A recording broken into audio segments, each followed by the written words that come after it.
What's going on, guys? Welcome to Gridborn's Film and TV Podcast, where I review movies, TV shows, Hollywood news, and sometimes gaming. Recording on Saturday, August 10th at 12:59 p.m. Well, now 1, actually. In this episode, I'm going to be talking about a few things. The second part of Batman Cape Crusader for the second half of the episodes. And D23 announcements. And also, what else should I review?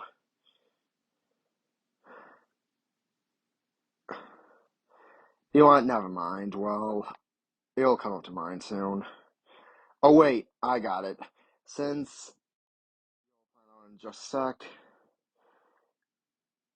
Well, I'm gonna start with the D23 news today. Well, saw some clips and glimpses of everything coming soon for like Marvel, Star Wars, Disney, whatever. But I'm gonna target like the big shit of it all, Marvel and Star Wars. Well, so far, what I liked was that I got to rewatch all 3 seasons of The Mandalorian and one spin-off due to the fact that we're getting season 4 is now being rewritten into a movie. Skeleton Crew gives me a Goonies vibe, but, well, let's hope there's, like, no Jedi, even though there is. So, well, that sucks.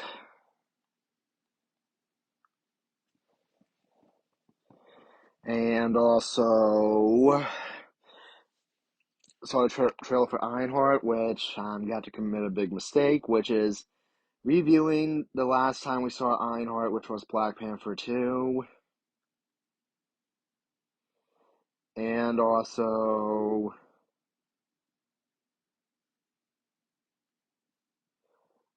reviewing any show that comes into mind for no, not any show that comes into mind. Well, anywho, we got Daredevil Born Again announced, which let's say could be a Disney Plus version of Game of Thrones. And Agatha all along, now a bit of a short musical or horrifying musical.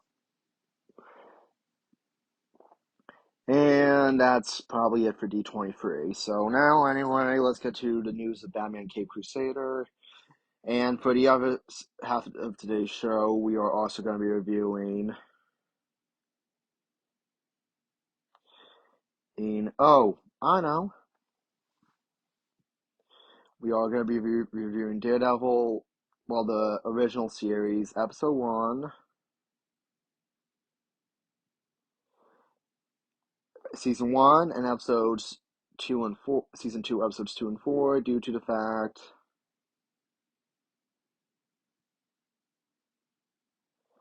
that, Daredevil Born Again is coming soon. And I'm going to start a marathon called Daredevil, the Daredevil Chronicles, the Daredevil Recap.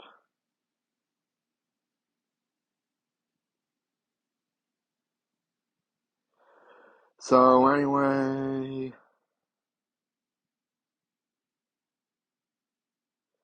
let's get to it, which I will review after.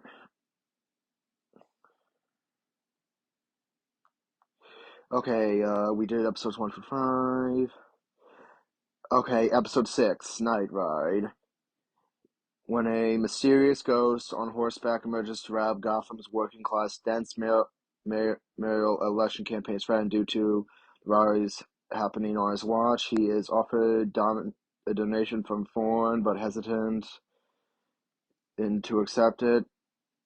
Meanwhile, Batman struggles to fight the ghost directly, deducing that it's the spirit of Jim Craddock, the gambling addicted former owner of an old property that Bruce's friend Lucius Fox recently bought, and he gains help from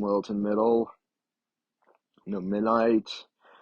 who advises him to sacrifice the property's old deed and blood for Noel window. Craddock possesses Batman's blood for Alfred. Batman completes the ritual by using Alfred's blood and traps Craddock in a vial. He,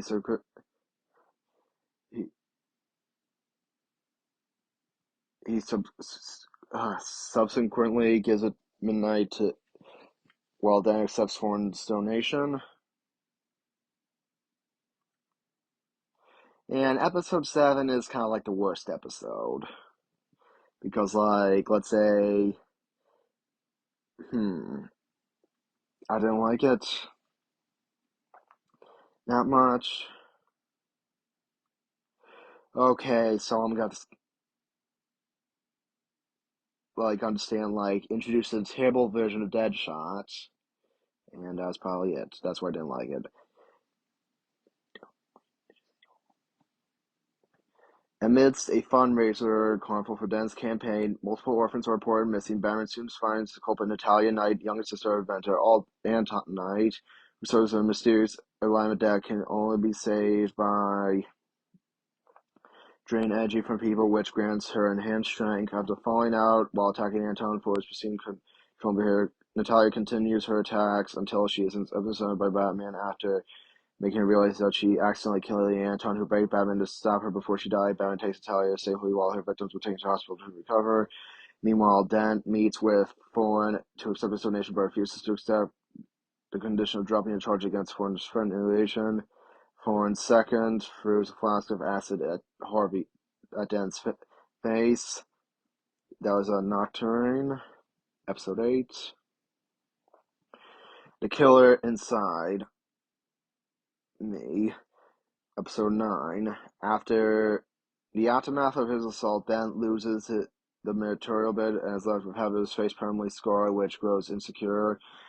Bruce attempts to cheer him up with a night out on the town, but paranoid Dent has an outburst at the restaurant in the restaurant. Alfred solids Bruce for his poor attempt in getting him through, just craving justice for those who wronged him. Dent goes on a violent spree, taking out Gotham, taking out several of Thorne's men. Though Batman interferes before he can hurt Thorne, Gillian Dent snaps out of his rage and Willie goes to Arkham Asylum, where he discovered Barbara signs on to be his lawyer.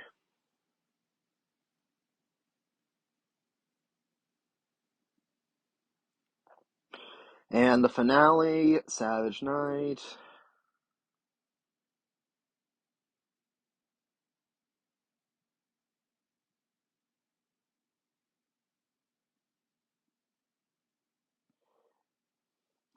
Barbara explains to Dent that she willing to help him, insisting he was led astray. Meanwhile, Thorne's men, Bullock, Flash, seek revenge on Dent, prompting Barbara and Batman to establish a formal contract between each other and join forces is with each other. Jim and Montoya protect him so he can testify in court. Amidst the fight at the docks, however, Dent sacrifices himself to save Barbara from Flash. Batman loses his temper and threatens to shoot Flash.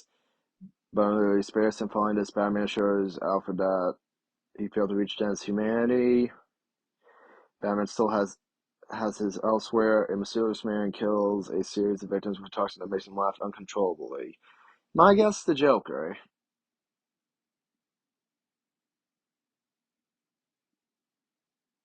So, yeah, I was correct with that one.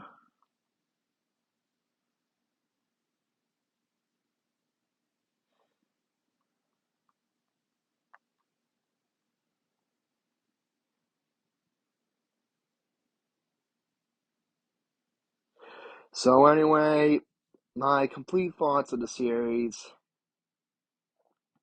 Let's hope the second season does better.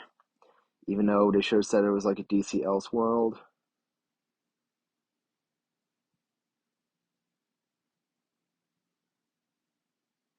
So, yeah, I get that makes a total lot of sense, maybe.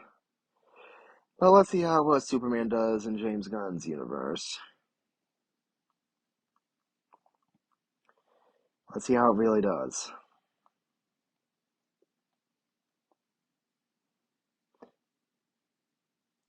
Okay, so next is Marvel Television's Daredevil, released on, what was the premiere date?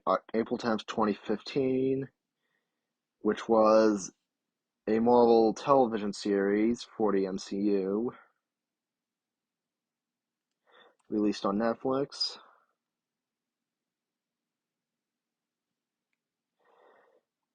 And I'm going to review the first season and season 2, episodes 2 and 4.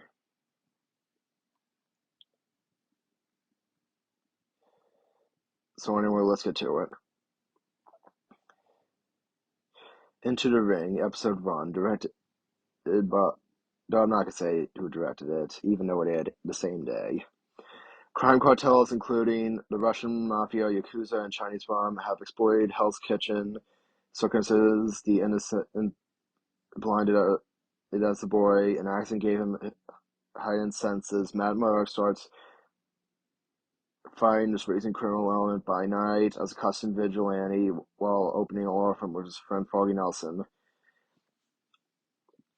Their first client is Karen Page, a secretary for a construction company, Union Allied, who has been framed for murder of her co-worker Daniel Fisher. After accidentally uncovering a money laundering scheme, Murdoch stops Karen from being prosecuted and protects her from a professional hitman before exposing a scandal through Ben Urich at the New York Bulletin. Grateful for their help, Page offers to work for Murdoch and Nelson. James Wesley covers up an involvement of his employer, the scandal, and or Altany and Vladimir. God, I can't read this because this is Russian. The Russian leaders handle Murdoch, the man in black. They kidnap a young boy to lure him into a trap.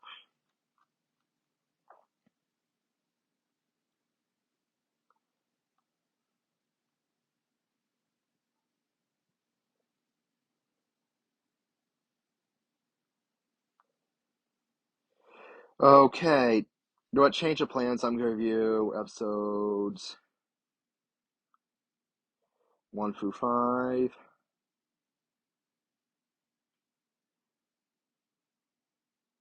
No, how many? There's 13. 1,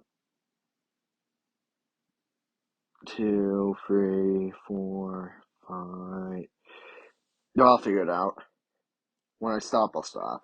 When Murdoch was a boy, his father was murdered by the Hell's Kitchen Irish mob for winning a match he was told to throw. Now, failing rescue the kidnapped boy, a severely injured Murdoch is found in a dumpster nursed by Claire Temple Nelson. Meanwhile, attempts to confront Paige following her recent traumatic experiences. Temple takes Murdoch to her apartment, tends his rooms, and removes his mask showing his blindness. He refuses to reveal his name, but doesn't want to reveal his heightened senses when they alert him to a Russian who's searching the apartment building, giving Temple turn to Murdoch and convinces the man she knows nothing. Murdoch realizes the man did not believe her and overpowers him, taking him to the roof. Murdoch and Temple torture him into revealing the boy's location. Before Murdoch pushes him off the roof into the same nonsense, Murdoch says he will survive. Murdoch enters the building where they are keeping the boy, defeats the guards, and rescues the boy.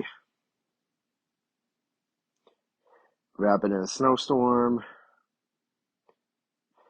Wesley, having become aware of Nelson and Murdoch because their involvement with Page during the Union Allied scandal, hires them to defend John Healy, assassin though Nelson, which is not to get involved with an obvious criminal element. Murdoch, which is to use the case to discover who Wesley's employer is.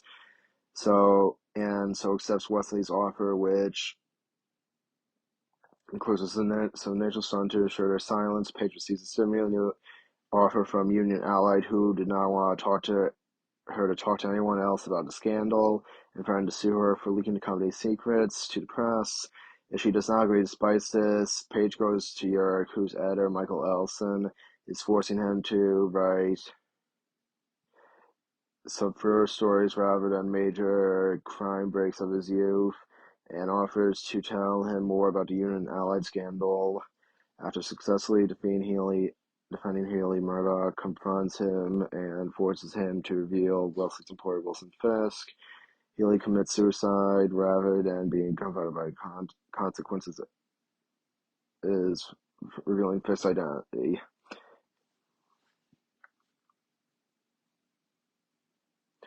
And that's today's show, folks, and I'll review more next Sunday. And stay tuned for Monday for Funko Recaps The Road to Funko Fusion Episode 1.